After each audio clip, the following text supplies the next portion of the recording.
This is NTC Manual 11-2, Chapter 4, Rules and Regulations. Federal/state laws and CAP regulations. Every member will abide by all United States federal laws, Nevada state laws, and Civil Air Patrol regulations at all times. The following rules and regulations may or may not be included in United States law, Nevada state law, or Civil Air Patrol regulations, but United States law, federal law, Nevada state law, and Civil Air Patrol regulations will be followed regardless. First, we have some student-specific rules. The following are some rules for students to follow based on the circumstances they find themselves in. During the student lights out period, students will stay in their beds and make no sounds. The only exception to this rule occurs when the student needs the bathroom, where the student will silently leave their bed, use the bathroom, and return. During personal preparation time, or PPT, students will remain professional and not engage in inappropriate discussions with fellow students.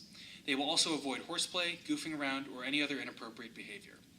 This time should be focused on preparing themselves for the activities of the day or the next day. Students will be allowed to go to sleep early, read, or converse with other cadets to unwind during the pre-lights out PPT. Students will not use their room's telephones or phones, or televisions. During meals, the students' primary focus will be on getting their meal, eating their meal, and leaving the dining facility. While in line to get food, students will either stand at parade rest and come to attention and move forward, or walk normally if they are holding a tray or plate in their hand. So, just to explain what this means, when a student is in line, they will be at parade rest until the person in front of them takes a step forward.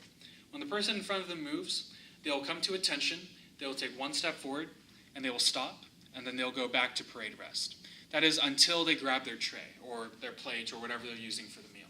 Once they grab that plate, they just grab the plate and they can walk normally, just walk like a normal civilian. Just walk around, get your food, and find your seat. Students will not drink soda or energy drinks, but will be encouraged to drink Gatorade or Powerade in addition to water. Students will sit with their fellow flight mates as instructed by the first sergeant. As they eat their food, the student will only look down at his or her food or directly forwards, and will not talk with or look at other students. Once finished with their food, students will sit in their seat and study their memory work until instructed otherwise by a first sergeant. If the student wishes to or has been instructed to eat with a chaplain or a staff member, the student will raise their hand to inform the first sergeant of this. The student will then eat at the designated table. At the beginning of classes, students will walk in quickly and either stand at attention or study their SOP handbooks behind their chairs, depending on what their flight staff instruct them to do. During class instruction, students will sit at ease when instructed to do so, will pay attention and take notes, and will not fall asleep or lean their head on their arm.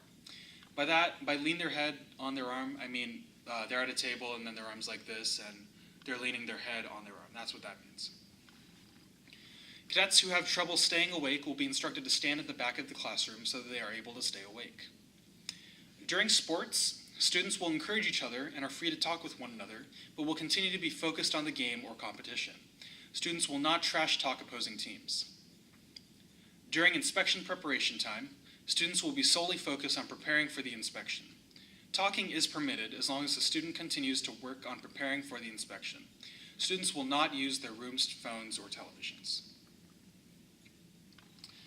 Students will never leave a room or building without another cadet with them. One student will not be alone with one senior member at any time, except during an orientation ride. Now these are rules specifically for Cadet Cadre. The following are some rules for Cadre to follow based on the circumstances which they find themselves in. During the Cadre lights out period, Cadre will be given 8 hours of uninterrupted sleeping time. Cadre who do not perform adequately due to drowsiness or sleeplessness will be monitored by the executive cadre to ensure that the cadre member attains enough sleep. During student personal preparation time, PPT, one flight cadre member or a training officer if a flight cadre member is completely unavailable will be present to enforce professionalism and ensure students move through the showers quickly. Flight cadre will not time students as they shower, but will ensure that they shower quickly. During cadre personal preparation time, PPT, cadre will remain professional and not engage in inappropriate discussions or activities with fellow cadre members. This time should be focused on preparing themselves for the activities of the day or the next day. Cadre may use the utilities in their rooms, such as refrigerators and televisions, as long as they do not incur an extra charge. For example, don't use your room phone to make a long-distance call or don't buy a channel on the television. Just be careful about that. In fact, I would suggest not even using the phones at all, because if we do get charged, we're most likely going to have you pay for it, and we don't want that. So don't incur a charge on your rooms. If at any time a cadre member wishes to see the assistant adjutant, he or she will inform his or her commanding officer and his or her flight sergeant or flight commander if a flight cadre member. This time is to be used for the cadre member to take a break, unwind, nap, and or relax. So for those of you who may not know or are new to being cadre at encampment, seeing the assistant adjutant, that's not a real position. It's just a code word basically for saying that I'm going to take a nap or I really need a nap. Just make sure that before you do that, and we highly recommend that you go and take a nap, because even the manual, the encampment guide itself says that cadre members should take a nap. So feel free to do that at any time that you're able to. Just make sure that you, number one, talk to your commanding officer, and number two, talk to your flight commander or flight sergeant if you are a flight commander or flight sergeant. So just tell your flight partner, basically, that you're going to be gone for X amount of time for just to see the assistant adjutant, basically. During meals, cadre are free to sit down at the designated cadre table or one-on-one with one of their students. However, cadre will avoid being audibly or visibly unprofessional to the students. For flight cadre, the flight commander or flight sergeant will be in front of their flight in line, while the others behind their flight in line. The one who eats first will eat quickly, and when finished will notify the first sergeant and send members of the flight outside to meet that flight cadre member once the flight is finished. Other cadre members and senior members will avoid cutting in front of students in line and will avoid going in between flights who are in line. Cadre will not drink soda or energy drinks. So what the whole thing with the flight cadre thing is basically, when your cadets walk into the dining hall, they're going to be one huge line of, let's say, 12 cadets. If you're the flight commander and you're going to be if you're decided to be in the front of the line, that means that you're going to be in front of all 12 of your cadets, and your flight sergeant is going to be in the back of all 12 cadets. Now, since you're in the front, you're going to have to make sure that you eat quickly and get to wherever your flight is supposed to meet afterwards. That's just so that once your students are done eating, they have a place to go and they can immediately go back to doing training. When you're finished with your food, go ahead and put your plate away, put your tray away. Tell the first sergeant first that you, as the Echo Flight Commander, for example, I'm the Echo Flight Commander. I am ready to receive my students. Just tell the first sergeant that. You can walk outside, and the first sergeant will ensure that wherever your flight is sitting, that they will go to you once the students are done finishing their food. That's just to make sure that that your students are able to make the best use of their time. If you do wish to take a little bit slow of a meal, just make sure that your first sergeant knows that you want the students to study their SOP or talk about something specific or something like that. The first sergeants are really the ones in charge of meals, so just make sure that whatever you want them to do, you discuss with the first sergeant. And if you want them to go outside and meet you, make sure you tell the first sergeant that, and the first sergeant will get them out there. Training cadre during classes will enforce the student rules in paragraph 4.2.4. During the class, the first sergeants will enforce these rules. At least one member of each flight's cadre will be in the classroom, outside the classroom, or in the next room, usually headquarters. Both flight cadre must return 5 minutes prior to the end of class. So we changed things from last year to make it a little easier for you guys. So just a quick map of what encampment looks like, at least at Mesquite, Nevada. So this is going to be the classroom. This is where your students are going to be taking a class. You can either be inside of the classroom, you can be right outside the classroom, just in the little hallways right here. There's even, this is where the DFAC is, the dining facility. You can also hang out here, or if you want, you can hang out in HQ. Basically, we need one of you on standby, ready to go back into the classroom at like a minute's notice.